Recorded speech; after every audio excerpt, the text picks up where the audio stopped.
Okay, welcome back then. Early July 1862. We are now 6 months into the third year of the war, and it is deep war. I mean, yeah, it's definitely on. And it feels like, it really does feel like that. I mean, we've definitely got the initiative here, but it feels like this might be a permanent transition to it being, really now the ball being in our kind of court. I mean, really, really good spring offensive. We managed to ultimately scotch the Austrian counterattack, which really caught us off guard. Really, because I didn't think after the sort of significance of their defeat at Plevna that they had the ability to conduct an offensive across the Danube. They did. They pressed it down to Sofia, and in the process of rolling that up, we have inflicted further significant defeats on Austrian forces, and we are now really well placed. We have two armies in central Romania besieging Bucharest, and two armies on the right flank besieging Constanta, which is originally our city. If we could take both of these fortresses, that would be game-changing in terms of accelerating, I think, the end of the war, and with a sort of an outcome that we would find desirable. So there's that. I mean, there are still substantial Austrian forces here. The fact that we're besieging Bucharest, at least anyway, suggests that this force is probably set to try and break contact after its defeat. There are still substantial Austrian forces in Constanta. We're going to engage those forces, and we are going to be looking to clear the right flank of the Danube. There's a chance this force will try and break contact and make its way up towards Kronstadt in Transylvania, but we don't know. We're going to keep all of our forces set to an offensive posture, to attack at all costs, to prosecute a really aggressive attack, and hold our position for the time being. I mean, at some point, very, very soon, we want to try and clear the districts around both of these forts so that we can besiege them, inflict as much damage on the Austrian forces that are still there, and I think there's still the possibility of a really significant battle, especially around Constanza. This looks like substantial Austrian forces, and looking at the intelligence, the details, these Austrian forces haven't been engaged. They're relatively fresh, so it looks like maybe they were pushed across the Danube whilst a big action was happening at Bucharest, and maybe they just arrived. They just arrived in Constanta before passing turn. I don't know, but there's still the basis here for a really, really big action, and this action will draw in our entire field command. But we have to remember that these two armies, Avdi Pasha and Omar Pasha, just conducted a fairly extended march from Sofia. Okay, it's midsummer, so it's good weather, but they've engaged in big actions also. So our forces are not as fresh as we want them to be. Ritsa's going to stay at Plevna. We want to try and keep lines of communication open because we do need to get supplies and replacements up to these forces. But it could be another pretty intensive round on the Danube. And we should keep in mind that this has been really the main focus of the Austrian effort from what we can see in terms of the number of forces they've put into this. And they are being defeated. Absolutely are being defeated. I think as long as we hold a nerve, we hold a position, and we clear these areas, we should be in a position soon enough to dispatch one of these field commands to send south to lift the siege of Salonika. Salonika, that for the time being, doesn't look like there's a threat that it's going to fall. That situation could change very quickly. We don't know other Austrian forces, maybe we can't see, might be brought down into Salonika. But we can't leave the siege of Salonika going on forever in any case. That's pretty much it for the European theatre. There are moves for kind of early to late July. That's kind of all we can do, really. We've got the sort of half of the surface fleet, surface action group under Osman Pasha heading back to Constantinople for reorganization and supplies. And again, we're kind of doing the same in terms of ground warfare. We're doing the same, really. It's our traditional operational pause. We are going to keep on an offensive posture, but we're not going to be looking to conduct any moves. In Egypt, we've conducted a successful offensive towards Alexandria. We're actually going to assault the fortress. I've looked at the fortress. The garrison is not large. It's a brigade coupled with what are really coastal batteries. So we should be well placed to take this fortress. And there's a good chance the Egyptians will look to retake Cairo. That's not a problem. We can retake it back. And in any case, keeping a kind of port open would make it a bit easier for us to bring forces into Egypt if necessary. But I think Cairo is going to be important to assault and take, rather, and we're going to do just that. So they're the orders from Mehmed Ali Pasha for this turn. And in Yemen, it's really just holding our ground. Zarif Mustafa Pasha is not activated, so he's going to hold the position around Aden, when he is activated, he needs some time for sort of cohesion recovery and such. He'll be conducting a move north. I mean, looking at that, it's only one regular force, isn't it? Let's actually just attach the cavalry division. Because the cavalry division's not in bad shape. 7 days, 14, let's do it. There we go, cavalry division's got to break off and move north to Sana. That's pretty much our moves, actually. Yeah, Alexandria is doable. Let's look at the battle report for Alexandria again. So we inflicted 11,000 casualties. They've got some gunboats in Alexandria. I think we could take the fortress, and I think we can take it this turn. So we're going to do that. Mehmed Ali Pasha, incidentally, he's in real life. He's German. He's Prussian. I think he was Frederick von Detroit. I'm not sure if he was a von. I'm not sure if he was a Junker. Junker's like a German aristocrat. It wasn't uncommon for the Ottoman Empire, not just the Ottoman Empire, also the Chinese Empire, and in some cases also sort of the Russian Empire, to have senior staff officers that would be from other military powers, and not in the sort of fashion of like a military mission. They had those as well, but a military mission is, you know, the officers that are a military mission are actually, their allegiance is to the power that's sending them, but they're assisting, you know, they're assisting a host power. In this case, it'd be us. And in some cases, military missions would actually, the staff officers might even adopt the garb, the costumes, if you like, of the power that they're assisting. But it's quite different. Characters like Mehmed Ali Pasha, I think Khurshid Pasha was as well. I might be wrong, but I think Khurshid Pasha was, I think he was a British officer. The Ottoman Empire, again, not just the Ottoman Empire, tended to attract a lot of kind of foreign adventurers, and a lot of them would be British staff officers. They would be senior British officers in the British Army that had just basically retired, but they might have retired very young, and they would be particular kinds of officers. They might be officers that, it's the case in any bureaucratic organisation, I suppose, and it's the case certainly in armed forces today, but it's definitely the case in armed forces in the mid-19th century, and it's much more obviously the case that if you take the British Army as an example, prospects for kind of career promotion could be subject to having an uncle in Whitehall, that sort of thing. I mean, that was very, very common, that kind of nepotism in the sort of mid-19th century, and it wasn't something that was concealed or seen as necessarily even a bad thing at the time. And so sort of staff officers that didn't have those kind of connections, they might sort of reach a ceiling in terms of their promotion prospects, you know. And those kind of officers might take umbrage with this and ultimately seek service with a foreign power like the Ottomans. And as I mentioned before, the Ottomans, like actually most early modern societies, frankly, didn't have like a kind of national consciousness that was pegged to some kind of ethnic homogeneity. You know, even in early modern France, most people that lived in France didn't see themselves as belonging to a French state or anything like that, or living in a French state. And the Ottomans, this was still very much the case of the Ottomans in the mid-19th century. At different times, they toyed with the idea of creating a kind of an identity, Ottomanism and this sort of thing. But this sort of thing passed them by to a large extent, you know. And so it didn't matter to them to have, you know, I mean, even throughout their history, actually, they had senior military figures that came from all over the world, you know. They weren't just people that were born in the Ottoman Empire.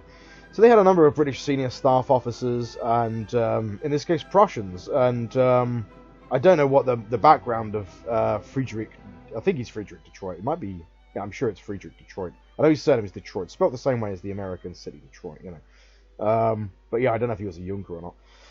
And this creates a really interesting dynamics. If we look at like 19th century Russia had traditionally, long term, had a large contingent of its senior staff officers were Prussians. They were Germans. And you'll even see this in the First World War. Lots of Vons, lots of kind of Junker aristocrats. And this created a kind of dual system a little bit in the Russian army, where there's a bit of conflict between the Germans that were seeking to influence the Russian army and I suppose bring kind of Germanic traditions, maybe more of a focus on organization and things like this, and the kind of traditional Russian staff officers, and who were Russian aristocrats, of course, and they would have probably been used to more privileges, less expectation, and this sort of thing, maybe a little bit more decadent, you know. And it's probably fair to say that Russian staff officers were kind of much more likely to be kind of cosplay senior officers, which is not a special criticism of Russian staff officers in the 19th century. This was really common for all traditional pre-Napoleonic armies, you know, and was certainly still the case for the Russian army, I think in the mid-19th century. And of course, these Russian staff officers rather resented the Germans, the Prussians, the Junkers that were serving in their army. So these Germans would often be kind of marginalized. The Junkers, the German aristocracy, had a very different kind of tradition in the armed forces to the Russians. It was much more of an austere kind of tradition, much more of a kind of not quite noblesse oblige, but the idea that you'd have to kind of prove your seniority on your worth and this kind of thing, and also to allow junior officers to exercise greater judgment. And this was an old Prussian tradition. This was not a creation of the kind of Wehrmacht in the Second World War, that junior officers exercised greater judgment and this kind of thing. So you had this in the Russian army, and in the Ottoman army, you had all kinds of adventurers. Sometimes there would be people that, frankly, put in the simplest possible way, were kind of fuck-ups. But you'd have people that might have, in Britain or Germany or elsewhere, they might have experienced some sort of personal disgrace. So it could be anything. They might have been too fond of the laudanum or opium, or maybe they were drinkers, or maybe they were personally disgraced for something else, homosexuality, something like this. This was something that was not. You would not be persecuted for if you were homosexual in the Ottoman Empire in the mid-19th century, for example. So an officer in the British Army that may be this way inclined would quite likely seek service in somewhere like the Ottoman Army if their kind of personal life caught up with them at home. And you had this kind of cliche also, this 19th century cliche of kind of Westerners that maybe were kind of alcoholics, maybe were kind of characters that are a bit self-destructive. They would kind of find themselves elsewhere. They would find some connection with the new host power, and they would kind of find a sense of personal redemption. This kind of cliche sort of Last Samurai type thing. And this was not an uncommon story for the 19th century, and certainly there would have been British and German officers that sort of that would have really done this. And sometimes being disgraced for sort of personal conduct can be a function of the fact that you've kind of reached a ceiling in terms of your command prospects. And sometimes actually also, I mean, bear in mind in 19th century armies, really capable officers are not very popular in peacetime armies that are dominated by careerists. So an officer that might be really interested in kind of fieldcraft, new kind of innovative tactics, new weapons, new techniques. If a senior staff officer is a bureaucrat and a careerist, they see everything through that kind of prism, through that medium, and they would see junior officers that are maybe a little bit too keen as a kind of a threat, because any new idea by its very nature, suggests the old idea is flawed, and the bureaucrat type careerist might be sort of tied up with the old sort of traditions of the army and this sort of thing. So you would often have terribly good officers that would end up serving powers like the Ottoman Empire, China, and in some cases Russia as well. There's some concrete examples of this, not really offering service abroad, but if you take the American Army and the American Civil War, I don't know how many 3-star generals there were in the United States Army, like a year before the American Civil War, but say for argument there was 3 or 4. I think it was definitely more than one. Within a year of the American Civil War, only one 3-star general still had a field commander, I believe, and that was Sidney Johnson. I think he was a Confederate general, Sidney Johnson. I think he died in one of the battles. He caught around in somewhere. But he died in one of the battles. But he was the only 3-star general. And the Union, the federal government, at the beginning of the American Civil War, was approached by the War Department, and they were told that if you want to definitely win this war, you want to give your field command to Robert E. Lee, the Virginian who ended up sort of being terribly successful as a Confederate general. Now, Robert E. Lee was retired. I don't think he was that old either. I think he was maybe in his 50s. I might be wrong there, but I think he retired quite young. And he wasn't a 3-star general when he retired. I'm quite sure of that. So the fact that it was fairly universally recognized in the American Army that a retired, not massively senior officer was probably the most capable officer in terms of fieldcraft, it's rather bewildering. It's a sort of strange admission to the fact that, okay, well, why wasn't he the most senior officer in the American Army if he was widely recognized as the most capable? So anyway, food for thought. But it's been suggested that the outset of the American Civil War anyway sort of might offer some proof of the fact that a lot of the kind of generals that you have at the beginning of a war really are. I mean, our only 3-star general was Rita Pasha, so that tells a story in itself in 1850. I think that's all of our moves made anyway, after a bit of a kind of tangential sort of rant. I'm just going to double check. The Persian Gulf Fleet, I think, it's in port, isn't it? Yeah, okay.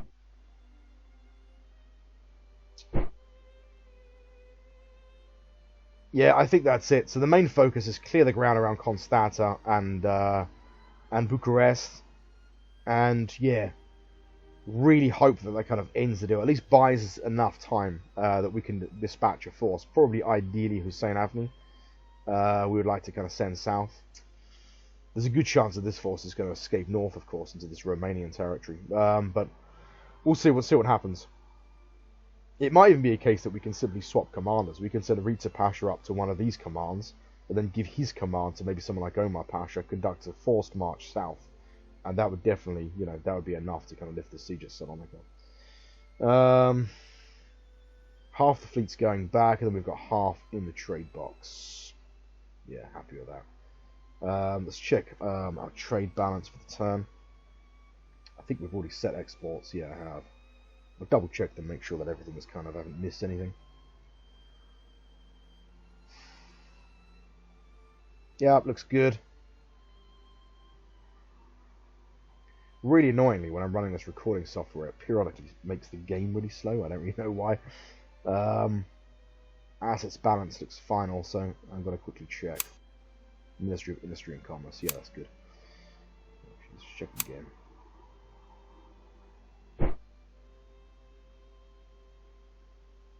Okay, good stuff. I'm going to quickly check through the remaining reports, because I don't think I did that last term.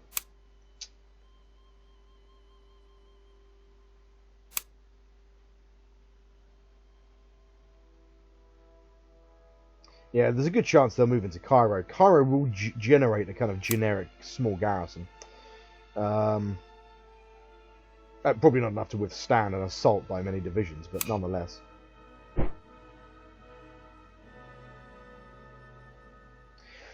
I mean, despite the fact that this has been, as a war, a real test, it hasn't really damaged us economically. A large part of that is developing an industrial military complex. We have our own domestic supply of ammunition and military supplies. It means we don't have to import them. It means that very quickly and readily we can nudge these resources along the map. So the idea is we should be in a position soon enough to fill up Plevna, hopefully, and begin to sort of get replacements up to these forces to the north.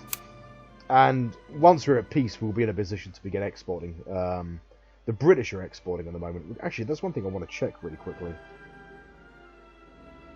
Is ammunition and yeah, so the Americans and the British are the only exporters really, or for the most part, military supplies being exported by many other powers. But we'll be in a position to export both of those once the war's over, I think.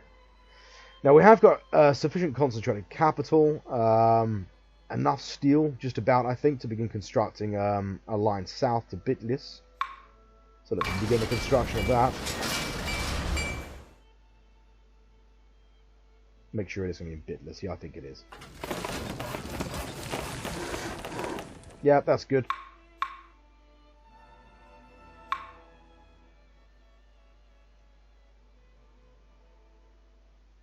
Didn't occur to me, we already have a rail line in Van, don't we? We could have just... It doesn't really matter too much. The rail line in Van is really to connect up the iron mines anyway. But that will connect up with Bitlis and Hakkari, I guess. Or Mardin. Yeah, Mardin City. Okay, with that in mind, we are going to bump imports for steel. Just because even though we're self-sufficient with steel, with a huge construction project, it's making our economy really thirsty for this stuff. And we're going to reduce exports of manufactured goods by 10 units. Right, that's good. Someone did ask in the comments, railways, do they accelerate population growth? Don't really know. I haven't got the foggiest. I mean, I get the impression that really construction inside towns and cities, whether it's RGOs, factories, RGOs being like agricultural enterprises, and railroads are a kind of an industrial construction. They take a year to build. That these things, it seems to be the case anyway, that population growth is a function of kind of construction developing the productive forces. Whether or not that's kind of offset by one other factor, which is to say that it's through construction that in a particular province, that it creates popular enthusiasm for the regime and that in turn generates population growth. Perhaps it's that. I don't know. I should say I'm not any kind of authority on the game. I've been playing it for like 10 years, but I'm not really...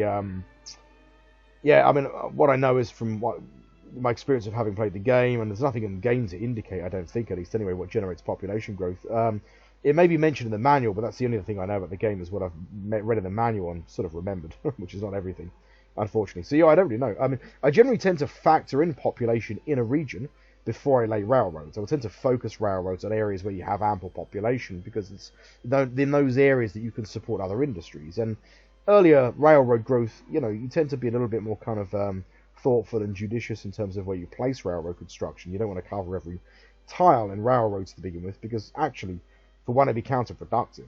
Some tiles, you won't really generate anything there at all. And all it will do is cost you coal. Huge amounts of coal. Every kind of mile of railroad that you have burns more coal, So there's no point in having redundant railroads. And I don't think you could really get rid of railroads once they're built. It's not like, not until you get to the late 20th century, which is beyond the kind of time period this game covers. So yeah, I don't really know whether railroads actually increase population growth. We can have a quick look at the census, I suppose, and maybe hazard a guess. Let's have a look at population growth.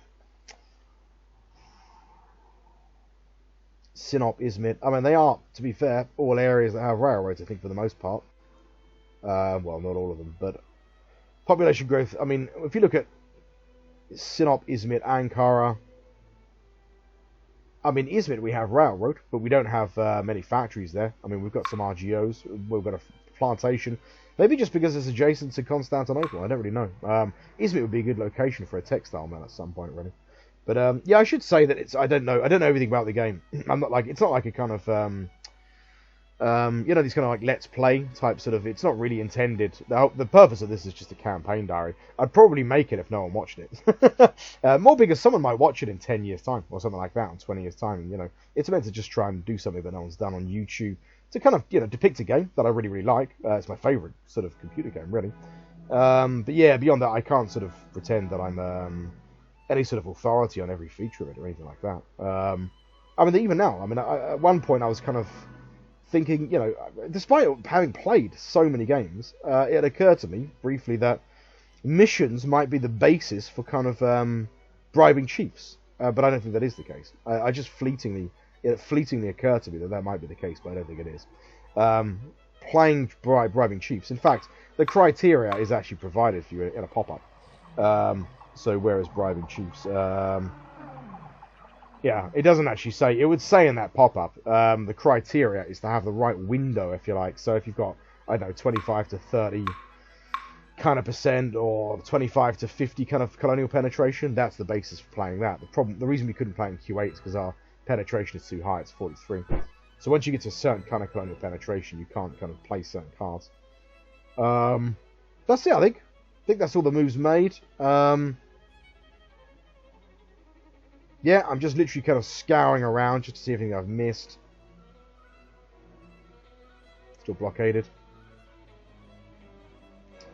And we've got escort kind of, well, an escort force in the trade box. So that should hopefully return any kind of shells that are fired. Out of traders, that's it. Then we're in early July. I'm going to put you on pause, past turn, and see you on the other side in late July. Okay, welcome back then, late July, and yeah, another monumental kind of round. And yeah, rather kind of throws water on my idea that maybe the Austrians, I just keep getting the impression they're much weaker than they are. But anyway, big action, again on the sort of Danube, either side of the Danube. So the first big battle is in Dobruja, which is Constanta here. We're actually defeated in the opening engagement, but our forces don't completely fall back. It's just that, I mean, we inflict 40,000 casualties, we take 38,000 casualties, but in the field, we're defeated. Our forces are compelled to break contact. It's not a short action either. It goes on for kind of 6 rounds. So it's a fairly big engagement, but that's just one of many engagements that happen. The second battle then is, well, there's an engagement immediately follows in Constanta. We lose 1 national morale for the first engagement. That's day 2. Day 3, they go back at it. And it's another big battle. We win this time. We inflict 46,000 casualties, is that? Yeah, 46. We take 35, plus we take 4,800 prisoners and destroy 3 regiments. So a bit of a seesawing action, but yeah, I mean, we're looking at the Austrian numbers here. 500,000 men. So there's the reserves that they're able to kind of bring into play here. So that's more than I thought. I thought they'd have about 300,000 to tell you the truth, max by now. But no, they're still pouring more forces into this position, suggesting they probably have reserves in Transylvania. They're feeding into this. A short break then in the action in Europe. It looks like the Egyptians make an attempt to assault Cairo. They fail. Cairo has a generic kind of depot garrison that's generated. So Cairo is still ours. An additional engagement then on day 4.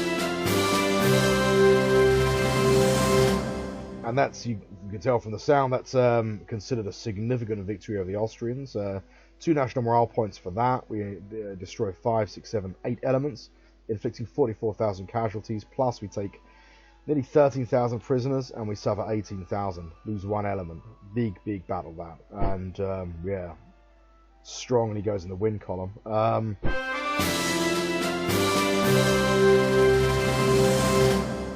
Followed then in short order by the assault on Alexandria. I kind of gambled a little bit here that the fact they didn't have really enough infantry meant they wouldn't be able to hold out for very long. And yeah, we pretty much take the garrison in one attempt to storm it.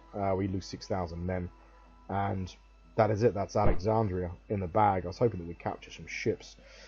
What I'm going to do while we're here, before I forget, was we're going to move Mehmed Ali Pasha, first of all to Giza, 2 days, and then to Cairo. And he's going to lift the siege of Cairo and clear the ground south of Alexandria. But we now have a fortress on the north coast and a port, good access to Egypt if we want to reinforce our position there. Following action then, this time at Bucharest. And this time the Austrians are able to bring just under 200,000 forces to bear. We inflict 36,000 casualties, take 17,000, that time under the command of Omar Pasha. And that was, again, in the bag. No national morale points for that. But yeah, a comfortable victory. And an additional engagement then. Another big victory, 40,000 casualties inflicted, 26,000 taken. This time we're losing elements. Omar Pasha's forces are suffering heavy casualties. Often they're concentrated towards his cavalry kind of arm. But also we lose a guard regiment. And that's not actually it for Valacha. Another action. This maybe has a bit more of a character of mopping up, but we can see that some very weak kind of regiments are destroyed wholesale here. We inflict 9,000 casualties, take 6,000 in return. And then one more action which really is mopping up against the remainder of the Austrian force. We inflict 6,000 casualties, take 3,000 prisoners, we lose 3,000 men ourselves. The net result of these victories is on the face of it, very, very good. 4 national morale points gained from victories. We don't seem to inflict very many on the Austrians, bewilderingly. I'm not sure if that's a delayed effect or what the deal with that is, but that's a bit disconcerting. Not least because that's the main plank of our kind of strategy. But it means that our forces are now left in a very precarious and fragile situation, very under strength. Some of them requiring regiments to be rebuilt from scratch, especially Omar Pasha's force now is at a fraction of its original strength. And we still see substantial Austrian forces to the north in Moldova or Moldavia and in Kronstadt. To that end, we're going to use this opportunity to break contact. First of all, Omar Pasha needs to get back to Sofia. We're going to set him to passive posture, evade combat, and we're going to bring him all the way back to Sofia. We're going to enter the structure. We are going to do pretty much the same with Abdi Pasha, except we're going to bring him back to Plevna, and we're going to get him to enter the structure. Also passive posture. Also the same, and we're going to do the same on the right flank also. I think in Constanta our position is vulnerable enough. So our idea of really taking Constanta and Bucharest is now, it's not on the cards anymore, and it's not on the cards because of the relative strength of Austrian forces here is still too great for us, I think, to be able to hold this position. And I'd rather us voluntarily break contact and reorganize our forces than be compelled to do that in the middle of action, or indeed to have more regiments destroyed. If our position at Bucharest is pressed again, we could be looking at a really serious defeat. Now, I think that our position now really hinges on a kind of on a nice edge. Go to the same in Varna then. 5 days we're going to fall back. We're going to keep to a defensive posture, retreat if engaged. We will set to evade combat, and we're going to do the same with God knows he's meant to be in command of this formation.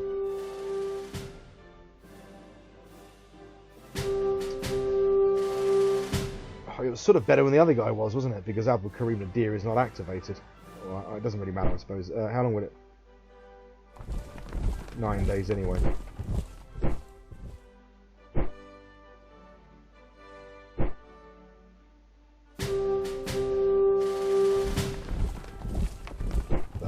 Nothing is ever easy. Alright, well, let's get Abdul Karim Nadir to move on his own. 3 days.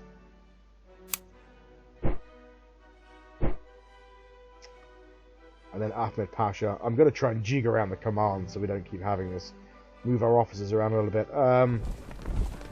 That's a longer march, that. So we're going to set to passive posture and evade combat. Well, actually, we're set to defend and then retreat if engaged. Evade combat. And yeah, do much the same. Enter the structure for both of them when they're there. So that's it. We're abandoning our advanced position. We're abandoning both our sieges because I just don't think that we could put it off. Not at this stage. So we need to, pull back south of the Danube, and this positions Omar Pasha. What has happened? This positions Omar Pasha. Where he should theoretically enter Sofia after 7 days. If that happens or not, I don't know. To reorganise his forces, get replacements, get one of his cavalry divisions at least reconstructed, and to be in a position to strike south, to lift the siege of Salonika. So, yeah, not the outcome we would have wanted. That's probably the end of the summer offensive, at least for now. And they, it was a string of battles which for the most part were successful. We inflicted stinging defeats on the Austrians. All it really shows is that the Austrians still have substantial reserves in place. We're not there yet. We're not. It really felt like, this is the main area, the main theatre of their offensive, their effort, really. Their main offensive fell here. The fact that we were able to defeat it so convincingly. But I don't think we can push them any further than we are. And I think, as I say, maintaining this current position is too dangerous. So we're going to pull back, break contact, salvage our forces, live to fight another day. And we'll be in a position to counterattack them, possibly in Plevna. Or maybe make another attempt to press the Danube. We've inflicted big, stinging kind of casualties on their on their forces. So, okay, Mehmed Ali, we've got his orders set. Now the cavalry division didn't make it north to Sana. We're going to keep the cavalry division Taiz for the time being. Keep them on a defensive posture. Retreat if engaged, and Zaf Mustafa. We'll get it to sort of hold at all costs and aid him. That's pretty much it. In terms of our kind of combat moves, that's going to be it for this turn. I did set the trade balance as per request. I think I started not even looking at the trade balance in the early 1850s or 1853 or 54. And someone was like, oh, can you check the trade balance? Or I'd be interested to look at the trade or something like that. So I started doing the trade again, but I don't mind making adjustments to make the videos sort of easier to watch. I'm just checking it anyway, make sure that everything's okay, and it appears to be sort of good. Assets balance is sound. Let's bump manufactured goods up by 10 and reduce steel imports. We'll bring it down to 63. Bring it down to, no imports at all actually, so we produce about 10 units per turn. Okay, good stuff. That's all for this turn. Late July. The economy is set. Our combat moves for the European theatre are set. And we're obviously going to be securing our position around Cairo. So yeah, put you on pause. Late July, past turn. See you in early August. Okay, welcome back. Yeah, so no significant engagements in the European theatre. We kind of disengage and pull back. But the Austrians, hot in pursuit, they actually push right down to Varna. They're besieging Varna, and we have two commands inside the town, and Varna is not fortified, and one of these forces, Ahmed Pasha's force, is actually in quite some state of disarray, having suffered heavy losses, quite badly disorganized. So we're in a sticky situation now, very, very quickly. We've managed to avoid kind of being engaged by these forces, but the Austrians, again, have underestimated them. In the first battle in Constanta, they actually defeated us in the field, for the first day at least anyway. So you could even argue that they're kind of improving in quality. They still have substantial forces, and they still have, the kind of strategic sort of depth really required to kind of recover from such colossal defeats is extraordinary. And they haven't even really suffered significant national morale from the string of defeats that they sustained in the last sort of month. They're sitting at 91, which is 1 point below what they had. So that doesn't bode terribly well for our sort of strategy, really, for how we're going to win this war. And our field command's now in a difficult situation. Abdul Nadir himself is actually just set to evade combat because he was going to move kind of independent of in either command. And begs the question now, what the hell do we do from here?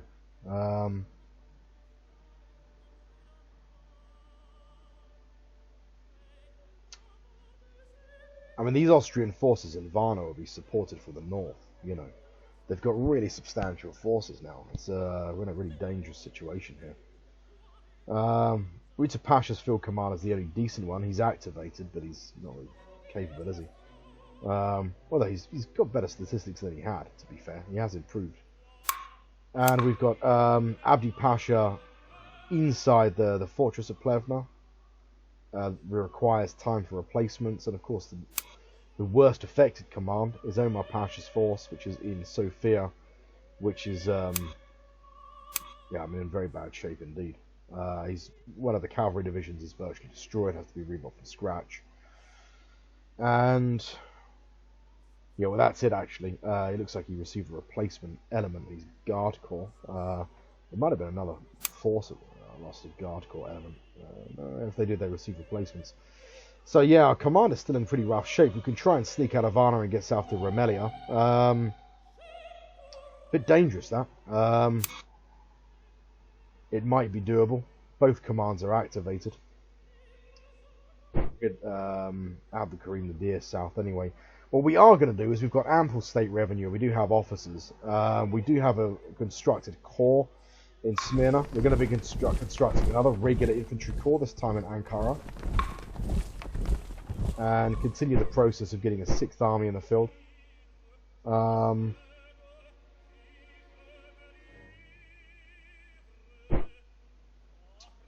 Yeah, this is I really thought we'd kind of turned a corner after the kind of successes that we've enjoyed, but it's a kind of continuing seesaw, and it's still going to be a long war, from what I can see. I can't see a quick end to this. It's really still going to have to be a war of survival, really. Lifting sieges. I think maybe re-establishing ourselves in Sofia, the kind of Sofia hedgehog, was the best bet. That way we can strike south to Salonika. Maybe regathering our forces there means that we will maintain a force in Romelia, 2 field commands in Romelia, 3 in Sofia. And that seems to be the best bet, really. That keeps them away from the 2 kind of really important objectives, which is Sofia and Salonika.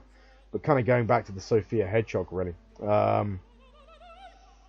We did solid work, and we did good work. We defeated them in the field. It didn't yield the results, other than the results in the field, other than destroying elements and inflicting heavy casualties. You know, they must have a huge strategic reserve that they could draw on. So yeah, we're not there yet. This war will not end in 62.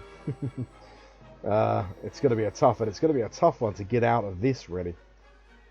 What we do here, I'm not too sure. I'm probably going to leave this video here because this is going to require a bit of thought, a bit of planning. I think. In terms of Egypt, then, remember that Ali did what he had to do, engaged the Egyptians at Giza, destroyed one of the regiments, inflicted 10,000 casualties, took 1,600 prisoners, lost 4,300 of his own. Didn't move on to Cairo. Maybe the action lasted longer at Giza than anticipated. We are going to move into Cairo anyway. It's a 2-day march. We'll set it to a defensive posture. Actually, we'll keep them offensive for the time being. We'll set them defensive next time. And yeah, need to just have a really careful think about what to do in Europe.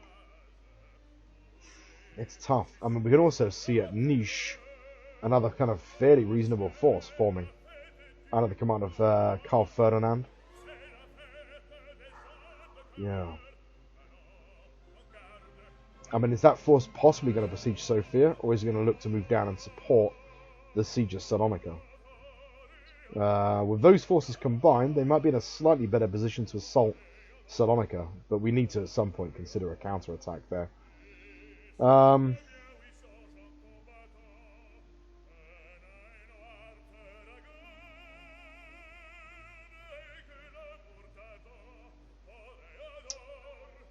Yeah, I don't know. I think at the very least we get Abdi Pasha into Sofia.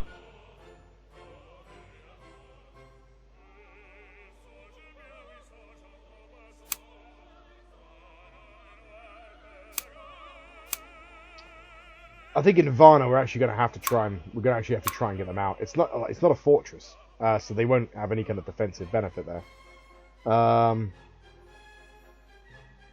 Furthermore, we're stationing 122 elements in a town that has a safe limit of 20, which is to say that they're too densely packed into that town, so they receive a massive overcrowding penalty if they're assaulted. So they're actually extremely vulnerable in that town. To that end, by default, we pull them back to Romania. I might even leave them all the way back to Adrianople. I think we're going to have to do that, really. 6 days.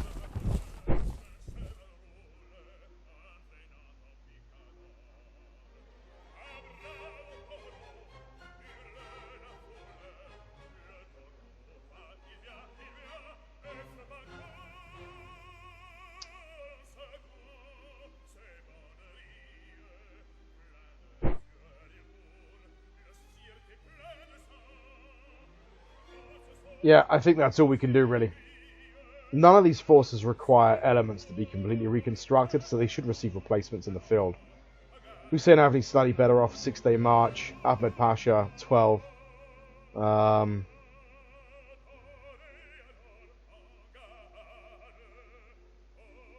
get Rita Pasha south.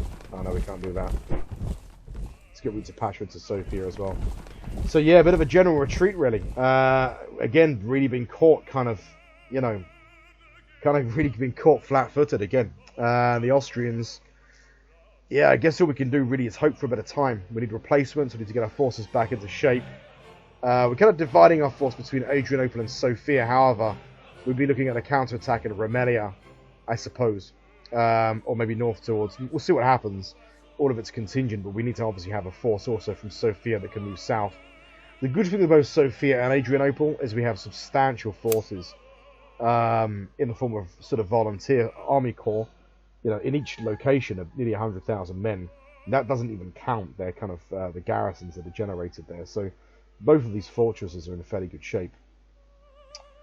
But that's pretty much what we're going to have to do with the Austrian war. So yeah, not the kind of, in early August, but as we head into late summer, really, this is not really how we wanted the summer to go.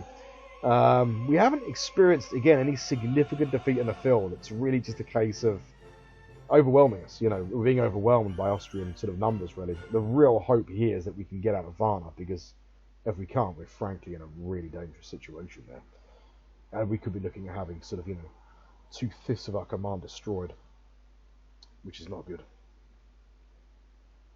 One way we're going to solve this command problem with Ahmed Pasha and Abdul Karim Nadir is we're going to send Abdul Karim Nadir all the way south and begin constructing a 6th army around him. And we're not too far from that, frankly.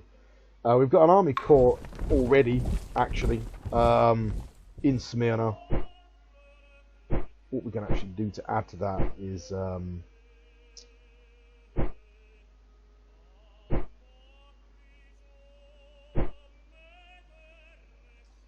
we have 2 varieties of fortress troops. I wonder if one of these varieties has a Gatling gun then.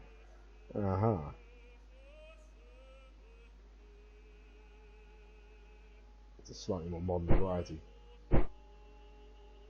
Anyway, we didn't really come to look at that.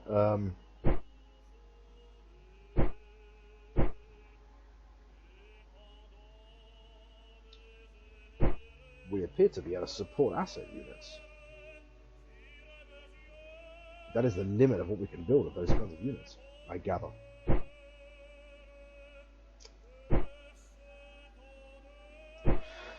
Well, what we can do, actually, is when the Egypt force is finished, we can detach those forces from the Egypt force. Field hospital unit, engineers and such, and provosts. So we won't worry about it too much now. Actually, could we look at maybe a cavalry division? No, we don't have enough officers for that. So that's it. We've got another army corps in construction. That's really 2/3 of the kind of teeth arms for the moment, or maybe half of the teeth arms if we count the cavalry division or divisions. We will use basically parts of the Egyptian force. we'll be looking to make peace of Egypt then relatively soon. We've got what we came for. We can impose pretty much whatever terms we want, and we'll begin bringing this force north. Yeah, and attach the engineers, provost, and the hospital unit, plus the independent artillery forces, to form also the kind of backbone for the 6th Army. And I think that's it. So yeah, I'll leave the video there. It's in early August. We'll pick up. In I guess we'll just pass turn, pick up in late August. Why not? Because there's nothing else really to do. Let's quickly check the fleet. Or half the fleet at least anyway is recovering.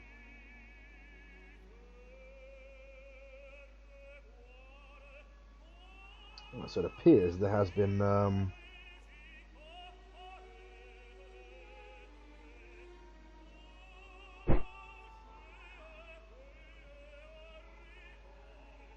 can't really see any proof of that, but maybe it was last turn, and it sort of my eagerness to pass turn quickly meant I didn't read the reports fully. That's a shame. Right, well, I'll leave it there, I think. Early August, so yeah, we'll pick up in late August. Thanks for watching this video. See you in the next one.